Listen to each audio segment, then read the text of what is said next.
So Teri, you are currently at Stern at NYU, and you'll be embarking on an internship in the investment banking department with Barclays. Yeah. Yeah. So how do you eventually end up in this position? Because IB is huge. Have you always had a love for finance? I mean, I always knew I liked numbers, but I didn't know like whether I would like finance. I did accounting, I did a bit of finance in school, and I was like, okay, this is not too bad.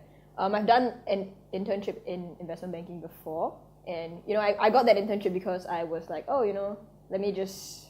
Everybody says investment banking is the job to do. So then I went and did it, and then I actually kind of liked it. So I was like, okay, let me do that again. So, but why do you think that people always say that investment banking is the thing to do? Is it just for the money, or is it something about the job that is just innately very intriguing? I think people who are not in the business think that you get a lot of money and it's great, but the people in the business always say that you should never do it for the money because it's very tiring. You basically never sleep. In your work, you just don't stop working. Okay. So you should do it for a reason that's not money. You're from Stern. Yeah. Yes. How much of a role do you think the college brand name plays in getting a position in IB? I think the brand name is super helpful, but something that's even more helpful is our location. It's our location. The location, okay. Yeah, because all these offices are all in New York, and so a lot of networking is, let me have a coffee chat with you in a one-on-one.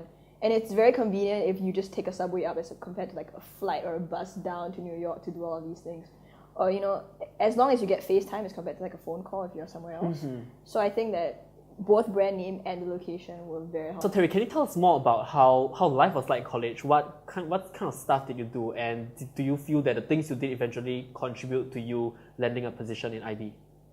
I think when I was recruiting, one of the things that differentiated me the most was that, on my resume it wasn't like finance clubs, but, stuff that I was actually passionate about. Okay. And I remember in my first year, I went in and everybody was like, oh, you should join this finance club 1, 2, and 3. There are like a lot of finance clubs. And I wasn't passionate about it.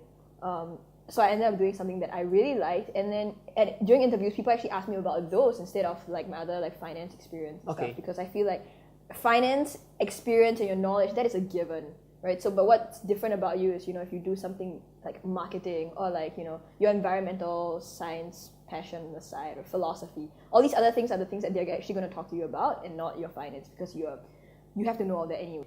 And from your point of view, do all recruiters look for the same kind of stuff? I think through the recruiting process, you can tell that every bank is different.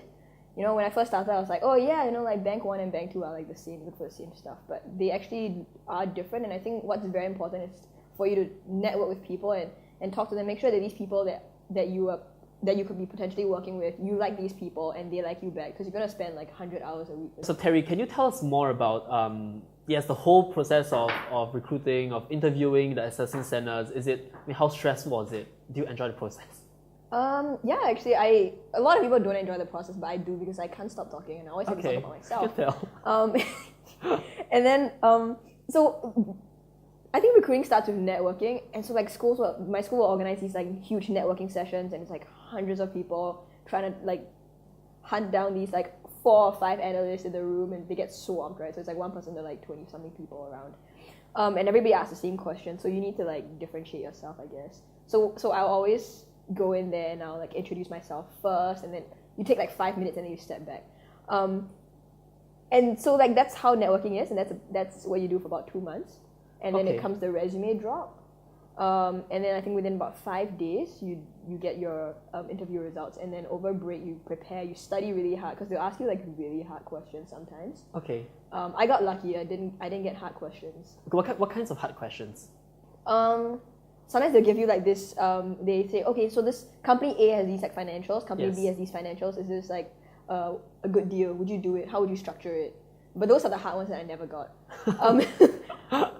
So sometimes they throw you random questions as well, right? So like,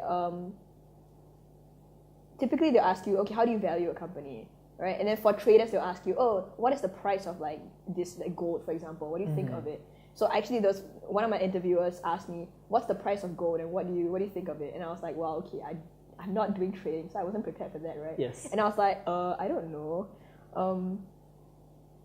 Low? And he was like, yeah, why? And I was like, because it's inversely proportionate to the stock market, and and I was just like winging it lah. But I mean, I did well and I got the job, so I guess. Okay, yes, and you were mentioning just now that the whole networking process at the start, it seems to be one of the a very important process. And to me right now, it feels like yes, networking is in a way sort of a game. So is it very hard to be genuine in a networking session? I feel the whole recruiting thing is a game. Somebody from Goldman once told me, like, recruiting is a game. If you're good at it, you'll win. Do you feel that staying true to yourself, being genuine, going along with what you're actually genuinely passionate about, actually differentiated you? Yeah, I think so. I think because like what I'm passionate about is not something that a lot of other people are passionate about as well. So it definitely differentiated me. But also if you're not that interesting, then you might want to make up something. But don't go too far. Like stepping into an interview, Teri, it's very intimidating. If you could give advice to people, stepping into a room full of this, very professional people, what's the most important thing to bear in mind? Just pretend you're talking to a friend. I feel that, when you're preparing for interviews, you probably have a lot of mock interviews with your friends anyway. So you just imagine that this is just one of them and this is just a friend. Okay. Yeah. I tend to crack a joke in the beginning. Might not always be the best joke, but as long as it gets them laughing, that works. Can you give us a joke now, for example? No. Why? See, it's funny. Look, see, that's it. How long do you think you will be in investment banking for? Oh, that's a daily question. Yes. I have no idea. I mean, at the very minimum, 2 years. That's kind of like the implicit. Minimum 2 years for you to like actually get to a certain position, is it? No, I think they just expect you to stay there for at least 2 years. Okay. Yeah, and you do all their work for them, and then a lot of people leave after 2 years or 3 years, and then they join like a private equity firm or a hedge fund or even a startup, and they do their own business. I know this guy. He's from Singapore. He was in NYU Stern as well. He went to Barclays to do his internship, and then he did full time, and then he just quit to do his own virtual reality. Okay, very nice business. Yeah. Okay, so Teri, I'm just curious to find out.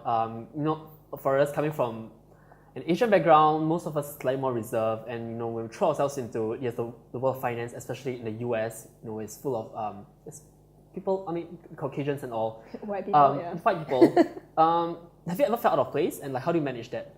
Yeah, of course. I mean, like everybody's white, and then I'm the only Asian person.